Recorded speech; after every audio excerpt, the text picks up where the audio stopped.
ต่อไปค่ะมาพบกับกระเป๋าที่เท่าไหร่3กระเป๋าที่3นะคะดูกันอันนี้ที่3ใช่ไหมเช่นเดียวกันอันนี้คือกระเป๋าที่เอาขึ้นเครื่องเพราะฉะนั้นก็ได้อีก12โลมีคนแกะไปแล้วก็คือป๊อกกี้1แพ็คของเด็กโอวัลติน1แพ็ค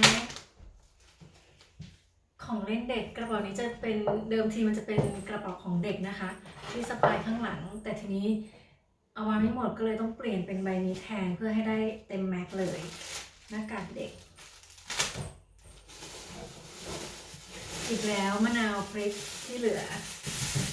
เอามาให้หมดกุ้งแห้งหน้ากากเด็กเสื้อผ้าเด็กนี่ค่ะสีสันหน้าร้อนแล้วก็โอ้โหอันนี้ก็คงไม่เหลือนะเนี่ยเอามาแช่ช่องฟรีซก็คืออะไรนะมะเขือเปราะตอนนี้ก็ดำหมดแล้วก็คงไม่ได้เลือกแล้วเนี่ยรีบแพ็คด้วยค่ะหั่นมาเป็นชิ้นเรียบร้อยแล้วกะใช้ได้เลยแช่ช่องฟรีซตอนแพ็คก็รีบด้วยนะของเล่นเด็กโอ้ยได้มะม่วงมามะม่วงอะไรนะเหนียวเลยเนี่ยมะม่วงอะไรเนี่ยลืมไปแล้วมะม่วงอะไรนะคะเนี่ยโชคอนันต์หรือเปล่าจำไม่ได้แล้วก็แม่ซื้อแปรงขัดหลังให้เด็กมะกรูดมะนาวนี่ยัดมาของเด็กปิกาจูของเด็กบอลออกมาทำไมไม่รู้เนี่ยเอ้าโอ้ยนี่เปียกหมดเลยมะกรูดมะนาวลิปสติกแม่ก็ให้มาแม่อยากให้สวยนะคะเพราะปกติก็เจอปากซีดๆแบบนี้แหละเป็นคนขี้เกียจนี่ของเด็กของเล่นเด็กพวงกุญแจเด็กยาเด็กแล้วก็สเปรย์แอลกอฮอล์เด็กแอลกอฮอล์ฟู้ดเกรดไม้บรรทัดของเล่นพวงกุญแจเด็กถุงก๊อบแก๊บแล้วก็ของเล่นเด็กถุงก๊อบแก๊บอีกแล้วอันนี้ผ้าเช็ดเท้าซื้อมาจากเมืองไทยก็เลย50 บาทนะคะลองเอามาใช้ดูโอ้กางเกงอยู่นี่เองหาตั้งนานใส่คนละกระเป๋าแล้วก็สวามีก็ให้เอาหนังสือมาจากเมืองไทยดูซิเล่มขนาดนี้มันกินที่แล้วกินน้ำหนักมากหนังสือเด็กเอาไปแล้วก็เอากลับนี่จะบอกว่าของเล่นเด็กสเปรย์เด็กของเล่นเด็กดาวินนี้มันพังหรือเปล่าลูกเนี่ยไฟฉายระเบิดขวดเด็กของเด็กทั้งนั้นลูกอมไมมินเด็กนี่อะไรอันนี้ก็ตะไคร้ดำมาแล้วนะคะยังไม่ทันไม่สงสัยจะไม่ได้ใช้ไม่ได้แล้วดูสิเอาเหรอแสดงว่ากระดาษเด็กอีกแล้วแล้วก็หนังสือเด็กเอากลับเอาไปงวดที่แล้วเอากลับงวดนี้แล้วก็ของเด็กนี่เอาไว้วาดรูปนะคะไว้เขาเรียกอะไรนะคลิปบอร์ดนี่อะไรลูกจักรของเล่นเด็กลูกจักรก็คือลูกชิด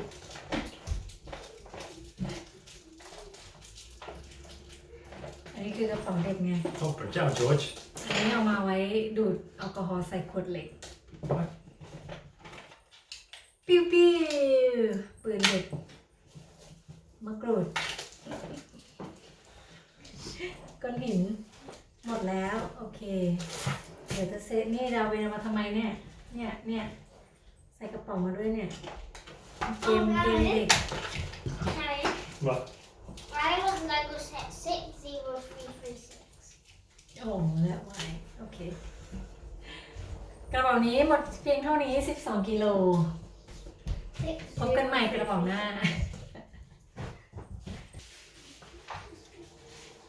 กระเป๋าใบที่3หมดไปแล้วค่ะตอนนี้ก็มาต่อใบที่4กันซึ่งเป็นใบที่เอาโหลดใต้เครื่องไปนะคะก็ได้ใบละ23กิโลกรัมเต็มพิกัดเลยค่ะเหมือนเดิมเหมือนเคย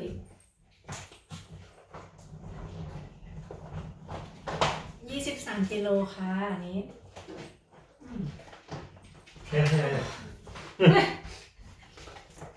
Oh god. 23กิโลกรัมอันนี้ล็อกนะกระเป๋าใบใหญ่ลืมล็อก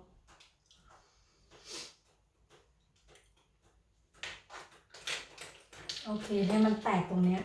There you ต้องไว้อย่างนี้ You just- No. Here when it's too full so I have to push it now Jeez. หนักมากนะคะใบนี้เพราะว่าเป็นใบเล็กแต่ได้23กิโลกรัมก็คือขนเฉพาะของหนักโดยเฉพาะ Just stop the fridge. You ain't getting the fridge. โอ้ Holy cow. แค่ Holy cow. Oh my god What is it? What?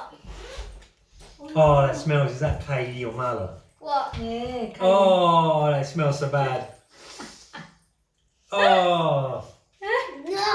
it actually smells of rotten egg. ไข่เยี่ยวม้าแตกอ่ะเพราะว่าอะไรรู้ไหมเพราะว่าเราพยายามยัดมา มันก็เลยไป Hello, my dad. ก็เลยเหม็นนะ อันนี้น่าจะเป็นไข่เยี่ยวม้าใช่ไหมนี่แตกไหมอันนี่น้ำพริกเผาหอม Huh? ไม่ Oh, something's wet in here as well. I think yeah because I think fish too Fish. อันนี้ stationery ก็พวกปากกาสติ๊กเกอร์เทปอะไรพวกนี้นะคะนี่ก็ใบมะกรูดด้วยนี่ช่องฟรีซ Halewa. stationery อันนี้ฟรีซ Oh, it's the fish. อัน It's นี้ the ก็น้ำพริกทั้งนั้นเลยนะคะน้ำพริกแต่ว่าห่อมาเพราะว่ามันอยู่ในตู้เย็น banana. อันนี้ปลาแห้ง มันไม่แห้งหรอก โอ้ my gosh ตอนนี้มันเปียกแล้วอ่ะมันเปียกไหม เปียกดิ ยาทิชชู่มันก็มีเปียกเพราะว่ามันมาจากตู้เย็นแล้วก็ช่องฟรีซไม่ต้องบีบสิอันนี้ก็ลูกชิ้นนะคะ แยกกับแพ็กเกจ โอเคนี่ก็ของเด็กเอาไปเล่นแล้วก็เอากลับด้วย นี่ก็เป็นของฝากพวกสร้อยอะไรพวกนี้นะคะน้ำพริกนี่ยากันโควิดอันนี้ฟ้าทลายโจรนะทำมาให้ยังไงอันนี้ยาแยกไว้ยามะกรูดก็ยังเหมือนเดิมนี่ต้องมี stationery นี่แม็กกรูด Like at no point did you go, do you know what? I think I might have enough makrut. อันนี้กางเกงในกฟน Oh, that fish smells not. You sure that? มันเสียเปล่า ไม่หรอกมันเป็นปลาแห้งต้องเข้าช่องฟรีซอันนี้ Really, that's got to go in a box before it goes anywhere. โอเค you can wrap it I mean ถุงเท้าห่อนี้มาเพื่อไม่ให้แตกอันนี้น้ำจิ้มบวยของชอบเด็ก หอมไหมลูก Oh man, Baby. the smell has gone all the way Yes, to I'm here. อันนี้สามีชอบทูน่านี่เข้าไหนนี่อันนี้เกลืออะไรนะเขาเรียกดอกเกลือนะคะดอกเกลือแม่ให้มา stationery ฟ้าทลายโจรนะน้าปั่นมาให้เลยนะคะ ปั่นจากต้นมันอะ stationery ของเล็กๆพวกนี้ก็ใช้แบบแย่ช่องรูมาอันนี้เป็นแอลกอฮอล์ฟู้ดเกรดซึ่งที่นี่หาซื้อไม่ได้นะคะ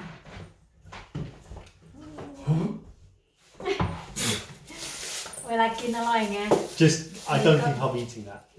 อันนี้อะไรนะแต่ดีซอยซอสคืออะไรเต้าเจี้ยว Dajjel, I don't know what it is. Dajjel. เต้าเจี้ยว Are you sure you don't need to sort of unwrap that and clean it or something? I don't know. อย่างนั้นแหละใส่ไปเลย แล้ว stationery นี่ก็ โอเค ของฝากนะคะสร้อยข้อมือไว้ไหนเมื่อกี้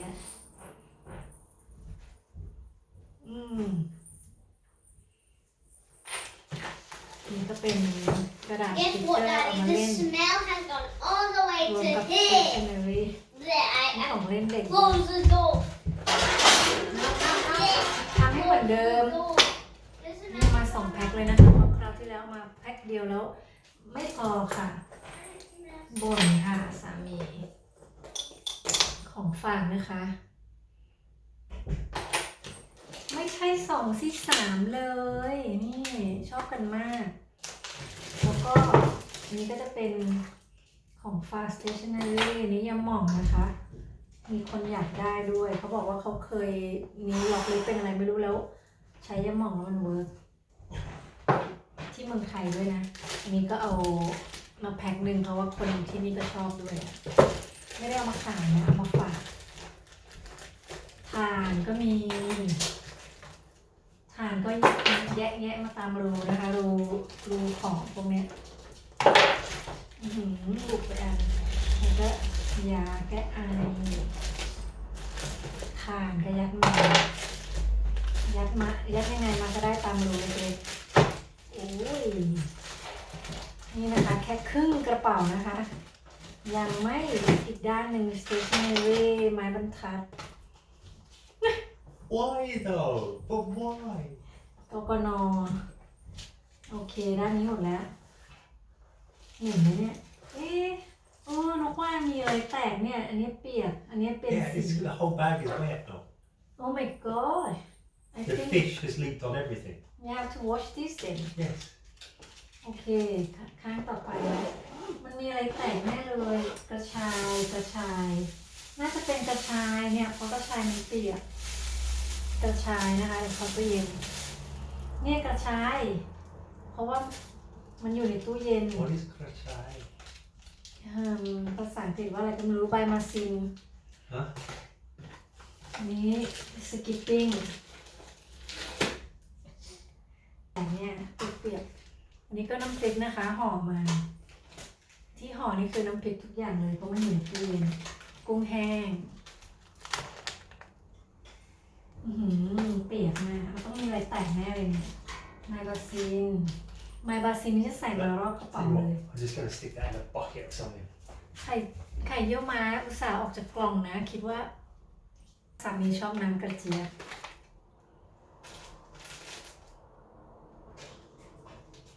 ไฟฉายเด็ก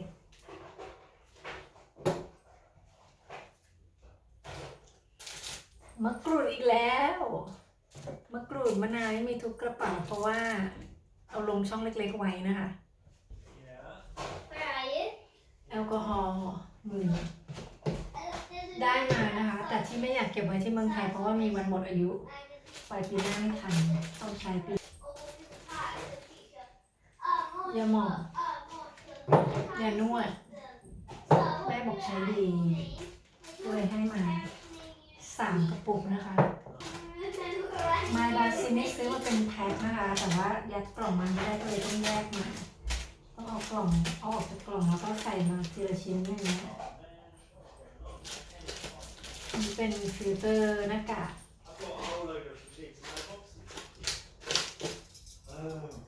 คัตเตอร์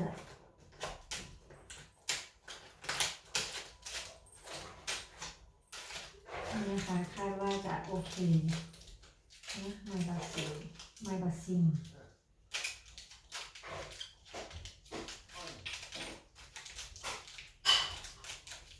เนี่ยเอามาไม่หมดกล่องนะคะเนี่ยเพราะว่ามันมีอายุถึงปี52 ปี 25ก็เลยเก็บไว้ที่เมืองไทยบ้างคราวหน้าค่อยไปเอาอันนี้จะเอามาอันนี้โดนไข่เยอะมาแน่เลยนี่จะเอามาเฉพาะที่เอามาได้ยังกล่อง Can I have a matter box bigger box for this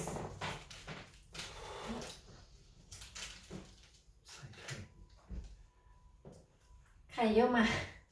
4 ใบที่แตกแล้ว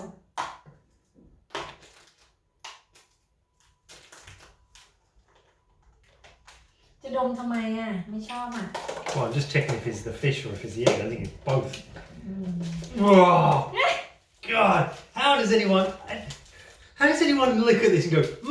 yummy, I think I'll eat that. It's rotten. It's rotten. กล่อง for this too I never understood why people eat squid. Pull that out of the sea, you look at that and go, yummy. Oh. you don't look at it you just eat it when it's die มีใบมาซินสีเหลืองด้วยเยอะไหมคะเยอะไหมนี่โอเคเอายาไว้เพราะว่าที่นี่ไม่มีจะกินนะต้องซื้อมาแล้วก็ต่อไปก็จะเป็น What is it? ลูกอมยาอมแก้ไออันนี้ก็เป็น Jeez, we're going to open a pharmacy or something, aren't we? หน้ากากเด็กแล้วก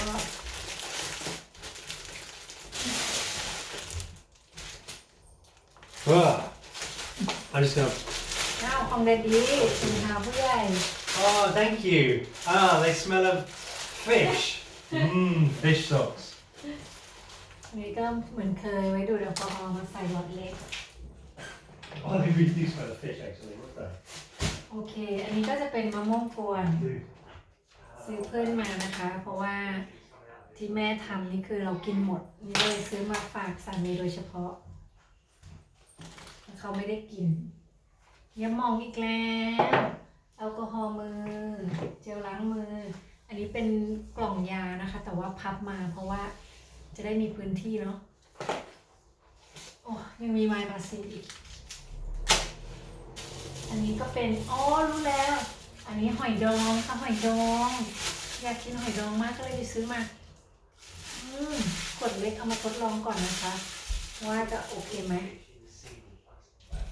อันนี้ก็เสื้อสามีไม่รู้นะว่าซื้อมาฝากเอาเสื้อสามี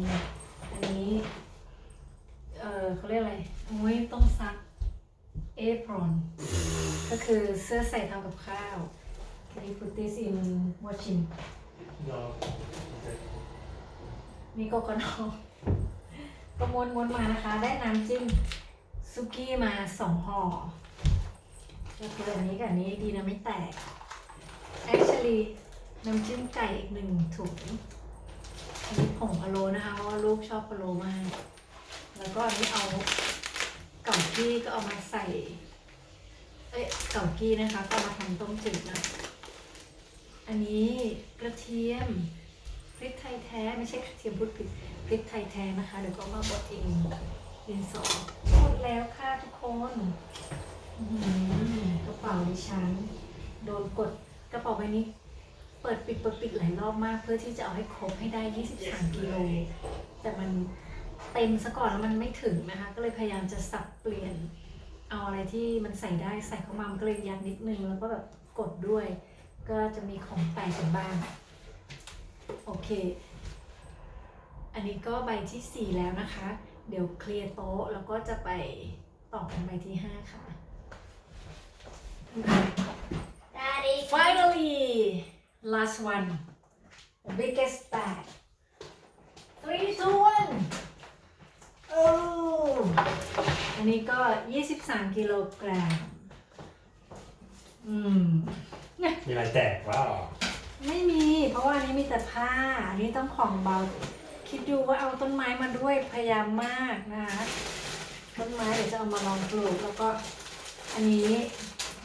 ปลอกหมอนมันดำจะเอามาซักมาดูว่ามันจะออกไหมนี่เอามาใต้ด้วยอ่ะเอามาใต้ด้วยอ่ะอันนี้มันลื้อทำไมเนี่ยอันนี้เอาไปใส่ตะกร้าให้หน่อยนะซักแล้ว what he wants นี่เด็กอยากจะได้นะเป็นไอเนี่ยห่วงยางเอาไปเป่าเล่นน้ำอันนี้ฟ้าทลายโจรน้าทำมาให้นั้นสเปรย์มือแอลกอฮอล์ฟูดเกรด Daddy, can you Daddy, you not just do that. Put that thing in the thing. No, we're going to wait till Mum finishes the video. Why? It won't be too much longer. อันนี้ก็ Why?